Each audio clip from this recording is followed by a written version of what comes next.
کیسے آقا کا بندہ ہوں رضا، کیسے آقا کا بندہ ہوں رضا، کیسے آقا کا بندہ ہوں رضا، کیسے آقا کا بندہ ہوں رضا، بول والے میری سرکاروں کے بول والے میری۔ میں گزارش کر رہا ہوں حضرت اللہ مولانا صغیر احمد صاحب نوری برکاتی خلیفہ حضور امین ملت کہ حضرت تشریف لائیں اور اپنی تقریر سے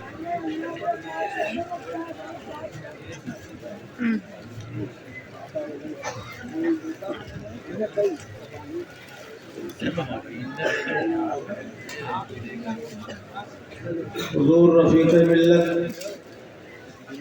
علماء اہل سنت، برادران اسلام، السلام علیکم ورحمۃ اللہ تعالی وبرکاتہ۔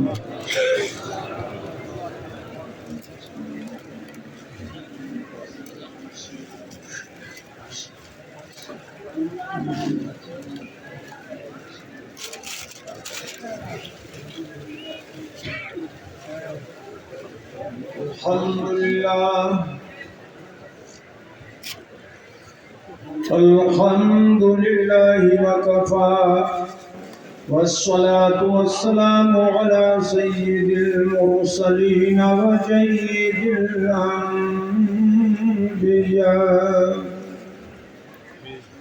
سيدنا ومولانا محمد المصطفى وعلى آله المجتبى وأصحابه نجوم الهدى وكافة الأولياء الكرام والعلماء الفخام ذوي الاهتداء، لا سيما قطب الأقطاب غوث الأغواث سيدنا ومولانا الشيخ السيد عبد القادر الجيلاني غوث الورى، وعلى خاتم المجددين والمحدثين والفقهاء سيدنا ومولانا الإمام أحمد رضا، وابنه الكريم الأكرم سيدي وجيدي ومرشدي وزخري ليومي وغدي قطب العالم المولى المفتي الأعظم مصطفى رضا،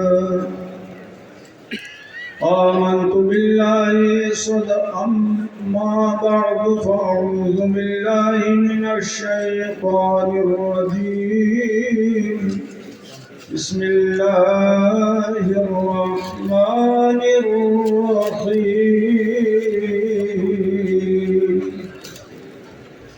يا أيها الذين آمنوا اتقوا الله وكونوا مع الصادقين،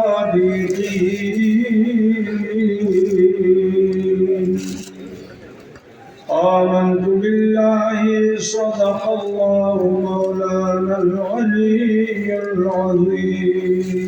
درود پاک کا نذرانہ پیش کریں۔ صلی اللہ علیہ صلی اللہ علیہ وسلم۔ بلند آواز سے پکاریے اپنے سرکار کو اور کہیے یا رسول اللہ، جس میں جتنی زندگی اور جان ہو اتنی زور سے بولو یا رسول اللہ، اور ایک بار بلند آواز سے کہیے یا رسول اللہ صلی اللہ علیکہ وعلی آلکہ واصحابکہ وبارک وسلم دائما ابدا۔ اللہ پاک جل مجدہ ارشاد فرماتا ہے، یا ایھا الذین آمنوا اتقوا اللہ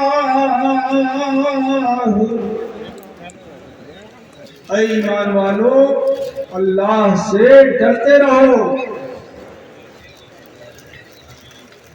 وَكُونُوا مَعَ الصَّادِقِينَ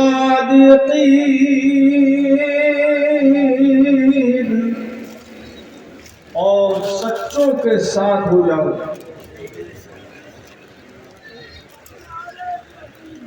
دو حکم ملے، ایک اللہ سے ڈرنے کا اور ڈرتے رہنے کا، اور ایک حکم سچوں کے ساتھ رہنے کا. مطلب یہ ہے کہ اللہ سے کبھی غافل مت ہو اور جھوٹوں کے کبھی ساتھ مت ہونا.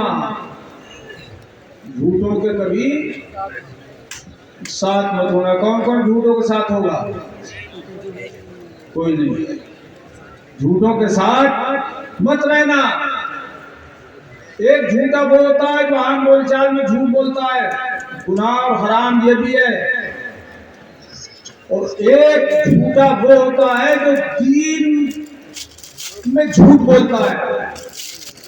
یہ سب سے بڑا غدار ہے. دین کے نام پہ جھوٹ بولنا یہ سب سے بڑی غداری ہے. کبھی تو ملت میں گھر چھوڑ کے نہیں جائے گا. کیا بولتے ہیں وہ قوالی گاتا کہ یا تو مر کے جاؤں گا یا مر کے جاؤں گا.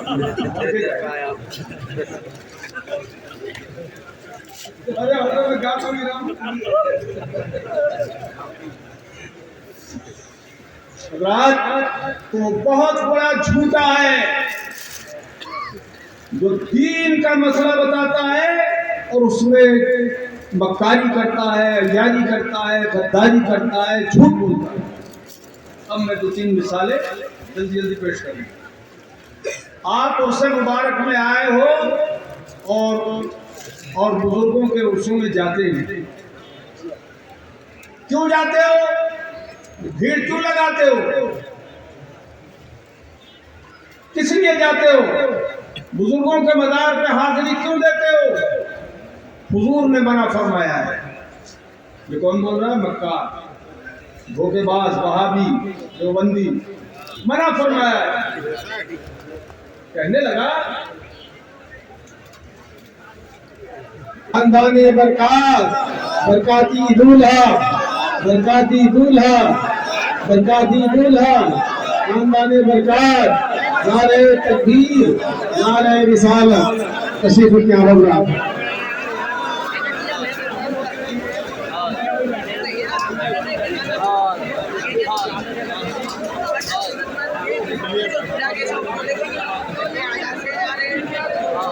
جلدی بیٹھ جائیے، جلدی بیٹھ جائیے. پھر بلند آواز سے پکاریے یا رسول اللہ صلی اللہ تعالی علیہ وعلی آلہ واصحابہ وبارک وسلم دائما ابدا. حضرات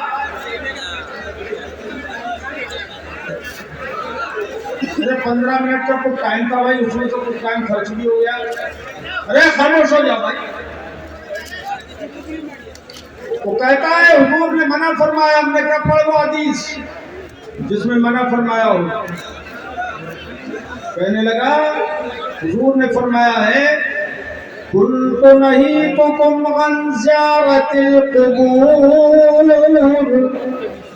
کہ میں نے تمہیں قبروں کی زیارت سے منع فرمایا تھا. حضور نے منع فرمایا تھا. یہ حضور نے خود فرمایا کہ میں نے تمہیں منع کیا تھا کہ قبروں کی زیارت مت کرو. تو حضور نے منع فرمایا تھا. میں نے کہا یہ پہلے منع فرمایا تھا نا. منع فرمایا تھا ماضی بعید کا صیغہ ہے. منع فرمایا ہے یا منع فرما رہا ہوں یہ نہیں ہے. منع فرمایا تھا. آگے حدیث کے الفاظ کیا ہے؟ آگے حدیث کے الفاظ ہیں. سرکار فرماتے ہیں الا فزوروہا. سبحان اللہ تو بولیے.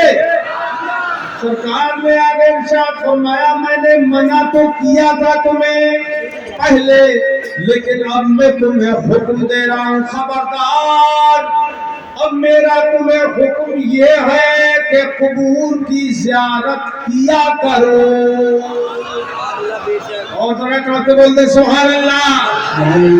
قبروں کی زیارت کیا کرو، فَإِنَّهَا تُزَهِّدُ فِي الدُّنْيَا وَتُذَكِّرُ الْآخِرَةَ، کہ یہ قبروں کی زیارت تمہیں دنیا میں عابد زاہد پارسا بنائے گی اور آخرت تمہیں یاد دلائے گی کہ یہ اللہ کے اتنے بڑے ولی مقدس، یہ علم و فضل کے تاجدار جب دنیا میں نہ رہے تو ہماری کیا بساط ہے۔ اس لیے تمہیں یہ چیز آخرت یاد دلائے گی، آخرت کے لیے تم تیاری کرو گے جب قبروں کی زیارت کیا کرو گے۔ میرے عزیزو، تو قبروں کی زیارت کی نیت کیا ہوئی؟ نیت یہ ہوئی کہ ہم ان بزرگوں کے نقش قدم پہ چلا کریں، یہ ہوا مقصد آنے کا۔ اچھا بھیڑ مت لگاؤ۔ اب ایک بات یہ بھی ہے، سرکار نے بے شک منع فرمایا تھا، یہ حدیث ایسی ہے کہ اس میں ناسخ اور منسوخ دونوں ایک ساتھ ساتھ ہیں، دونوں حکم منع فرمایا تھا۔ کیوں؟ یہ حکمت کیا ہے؟ منع فرمانے میں کیا حکمت تھی جو حضور نے پہلے قبروں کی زیارت سے منع فرمایا تھا؟ بات دراصل یہ ہے کہ پہلے قبروں کے اندر جو جاتے تھے وہ مسلمان تھے، صحابی تھے، مگر ان کے رشتہ دار مشرکین تھے۔ صحابہ تھوڑے جاتے تھے اور مشرکین زیادہ دفن ہوتے تھے، تو ان کی محبت میں کہیں کوئی میرا صحابی کسی کافر کی قبر پہ نہ چلا جائے، اس لیے حضور نے منع فرمایا تھا۔ اور جب کثرت سے صحابہ کرام تشریف لے جانے لگے، قبروں میں دفن ہونے لگے، تو میرے سرکار نے فرمایا کہ اب قبروں کی زیارت کیا کرو۔ سبحان اللہ۔ تو پہلا حکم جو تھا، پہلا جو حضور نے منع فرمایا تھا، وہ نہیں جو پہلی تھی وہ اس لیے تھی کہ کسی کافر کی قبر کی زیارت تم نہیں کر سکتے، چاہے تمہاری ماں ہو، چاہے باپ ہو، چاہے خالو ہو، چاہے چچا ہو، کوئی کوئی نہ ہو، کافر کی قبر کی زیارت نہیں کر سکتے، لیکن مومن کی قبر کی زیارت کا حکم خود سرکار نے عطا فرمایا ہے۔ اب ہم دیکھیے، ہم تو قبروں کی زیارت کو کہتے ہیں مگر ملا جی نہیں کہتے، وہ منع کرتے ہیں۔ کیوں؟ اس لیے کہ ملا جی جانتے ہیں کہ ہمارے جو مردے ہیں ان کا رشتہ انہی سے ہے جن کی قبروں کی زیارت سے حضور نے روکا تھا، اور ہم اہل سنت جو زیارت کرتے ہیں اس لیے کہ ہمارا تعلق ان بزرگوں سے ہے جن کی قبروں کی زیارت کا سرکار نے حکم دیا تھا۔ وَلِلنَّاسِ فِي مَا يَعْشَرُونَ مَذَاهِبُ، اور ہر ایک کا اپنا اپنا مشرب، اپنا اپنا مسلک، اپنا اپنا چلن۔ ہم اہل سنت کے پاس یہ راستہ ہے کہ ہم قبروں کی زیارت کرتے ہیں، الحمدللہ۔ بس 2 منٹ کی بات ہو میں کہہ دیتا ہوں۔ ہاں، ایک ملا جی کہنے لگے کہ حضور نے بھیڑ لگانے سے منع کیا اپنی قبر پاک پہ، روضے پر بھیڑ لگانے سے منع کیا، اپنی قبر پر بھیڑ لگانے سے منع کیا، تو مزاروں میں بھیڑ لگاتے ہو۔ میں نے کہا وہ کون سی حدیث ہے؟ تو کہنے لگا حدیث میں حضور نے فرمایا لا تجعلوا قبری عیدا، میری قبر کو عید مت بناؤ۔ میں نے کہا بے شک حضور نے فرمایا۔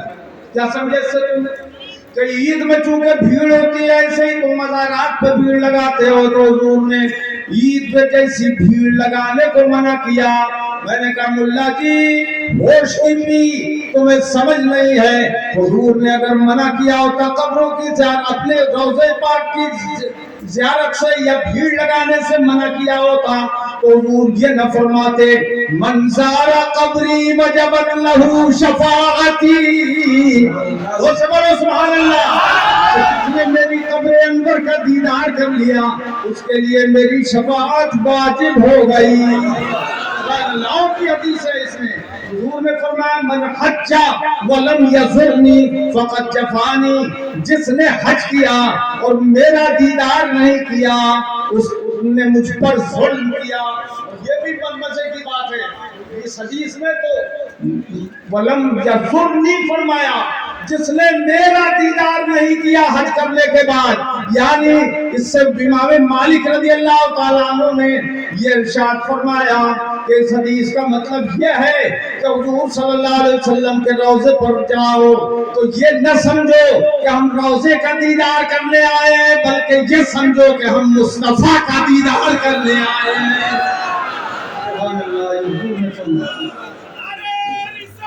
حضور نے دیدار فرمایا ہے. وہ حضور کا دیدار آپ نے کیا. حضور فرماتے میرے دیدار کو جو نہیں آیا وہ ظالم ہے, اس نے مجھ پر ظلم کیا. تفصیل کا وقت نہیں ہے. میں نے کہا ملا جی حدیث کا مطلب سمجھو. حضور نے جو فرمایا میری قبر کو عید مت بناؤ, اس کا مطلب تم نہیں جانتے, اس کا مطلب علماء اہل سنت جانتے ہیں. میں بتاؤں آپ کو, سرکار نے فرمایا میری قبر کو عید مت بناؤ, مطلب یہ ہے کہ جس طرح سال میں صرف 2 بار عیدگاہ جاتے ہو عید منانے کے لیے, ایسا مت کرنا بلکہ جب جب تمہارا دل تڑپے میرے مزار پہ حاضری دے. دوسرا مطلب اور ہے میری قبر کو عید مت بناؤ, اس کا مطلب یہ ہے حضور فرماتے ہیں کہ جیسے تم عیدگاہ میں خوشی خوشی جاتے ہو, اس طرح سے جب میرے مزار پر حاضری کا موقع ملے تو تم عیدگاہ کی طرح ہنستے ہوئے مت جانا بلکہ میری بارگاہ میں جب آؤ تو پوری زندگی کے گناہوں کو یاد کر کے آنسو بہاتے ہوئے آنا.